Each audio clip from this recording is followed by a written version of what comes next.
Okay, what we're gonna do now is, because we talk about movies for not a living, but for whatever, because we want to. Fun and nerdiness.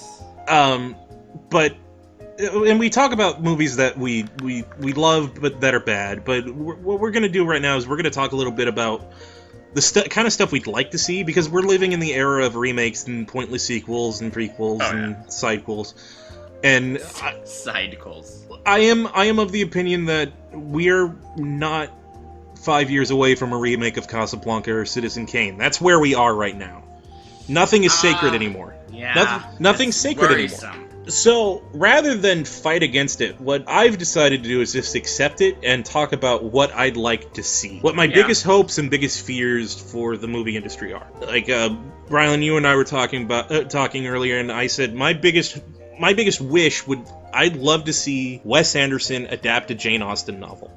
I'd actually love to see Emma as done by Wes Anderson. Not only because I think the visual style fits Jane Austen really well, but Moonrise. Have you seen Moonrise Kingdom? I have not yet. That's a brilliant movie. I think that's the only one I haven't seen of his. It fits the tone of a Jane Austen novel very well, but it's really good. But like my biggest fear would be if Bryan Singer made more X-Men movies.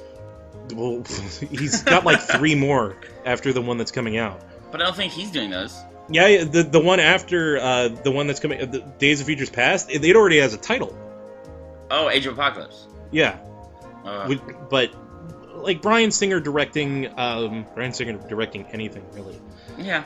Well, he's supposedly making Battlestar Galactica into a movie, and I'm a huge fan of the Ronald D. Moore sci-fi original show. I thought that was a spectacular show. But he's apparently going to be making a movie based off the original one, which I have a pit in my stomach. That just sounds like a recipe for disaster. I don't see it going well at all. Now, what would you like to see, Brylan? In a perfect world, if someone came to you and said, what would you like to see and who would you like to see it directed by? Man, a lot of... Well, we kind of talked about earlier taking the original Ninja Turtles comic books and either having someone like Quentin Tarantino or Christopher Nolan direct a film based off of the comic books, because the comic books were a lot darker and grittier. And violent. And yeah, it was pretty gnarly. Yeah, I would say Quentin Tarantino a little more than Nolan. Yeah. Because Nolan, as much as I love Nolan, he does epic, but not necessarily gritty. Not like dirty and violent. Yeah. But it's not so much Blade Runner gritty as it would be if Tarantino did it. Yeah. What about this? What about this? Directed by Zack Snyder, produced by Quentin Tarantino. Teenage Mutant Ninja Turtles. See, I haven't seen Man of Steel, and everything I've heard about it is that it was bad. So we'll get into that. You know what? That's the movie we're going to talk about next. Man of Steel. All right.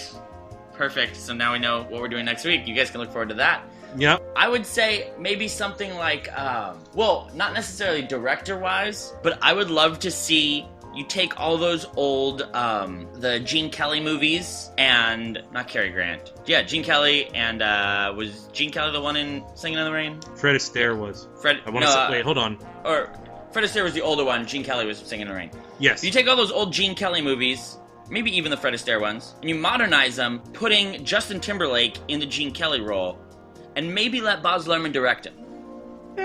Because then you can bring, like, you take the 20s music with the Jay-Z influence like he did for Gatsby. You bring that beautiful spectacle that's kind of a callback to the golden age of film when those movies are being made. Like Moulin Rouge. Spectacular talent. Yeah. You take the spectacular talent of Justin Timberlake and you put it in a role that requires singing and dancing and performing. And I think it would be a great combination. That does sound really good. Now what's your biggest fear? Michael Bay. Making anything? Making anything ever again? I'm still traumatized having nightmares about Armageddon from last week. No, I mean, I really don't want them to touch movies like Casablanca, Citizen Kane, Blade Runner, just all of those movies that are such formative pieces that you see in film class over and over again, or it would be even worse if they went back and started trying to, like, redo Charlie Chaplin and even before that, what's his name from Buster the General? Keaton? Buster Keaton. Yeah. Buster Keaton and Charlie Chaplin stuff. If they tried to redo that, 10 I years don't even know ago, if they would attempt that, but 10 years ago, there was even 10 years ago, kind of a feeling that there were certain movies that were taboo to touch. yeah. Like, Disney made Wonderful Wizard of Oz. Oh, the Great and Powerful Oz? Yes, that one, Oz the Great and Powerful. And I was thinking to myself, okay, they made this because they can't remake the original one because that's just taboo. You don't touch that. Correct. Movies like that, Gone with the Wind, Yes. Citizen Kane, Casablanca, you don't touch those movies. 10 years ago, I thought that was true. Nowadays, I'm sure we're a year to 2 years away from a remake of The Breakfast Club. I can imagine within the next decade we'll probably see a remake of Casablanca, Gone with the Wind, or Citizen Kane. That would be sad. Okay, speaking of remake of The Breakfast Club, here we go. I want to see Wes Anderson. If this had to happen, I would want to see Wes Anderson helm a remake of Ferris Bueller's Day Off. Whoa. Right? You just wrinkled my brain. Wow, yeah! It could be spectacular. It really could. Or really any of those old 80s teen movies. Yeah. Like Wes Anderson remaking The Breakfast Club. Yeah. Wes Anderson doing Crybaby. Oh, boy. Yeah. Okay. Amazing. Okay, we need to wrap this up, but what we want to do is we want to invite you guys, the listeners, comment, put in the comment section what your biggest fear and what your biggest wish is. We'll read Casting them. or direction or whatever. Yeah. Just whatever you want us to see or never ever want to see. And maybe we'll talk about it next time. You might make it on, you might not, who knows. But we're going to test this out for a while, and if it goes well, then maybe we'll keep doing this. But we're gonna so next week we're doing Man of Steel. We're gonna try for a little while here at least to get you some people who aren't necessarily, their palate isn't acclimated to such B-rated movies. We're gonna try and take a little bit more towards the mainstream terrible films that still fit in this genre, like Armageddon did and like Man of Steel does. And we will show you the ways of the Force, young Padawans.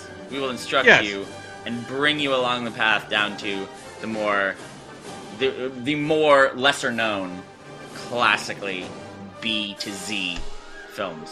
But as always, thank you for listening. We really enjoy doing this. We hope you enjoy what we do. I've been Kyle. I've been Brylan. Yeah, have a good one, guys. Night.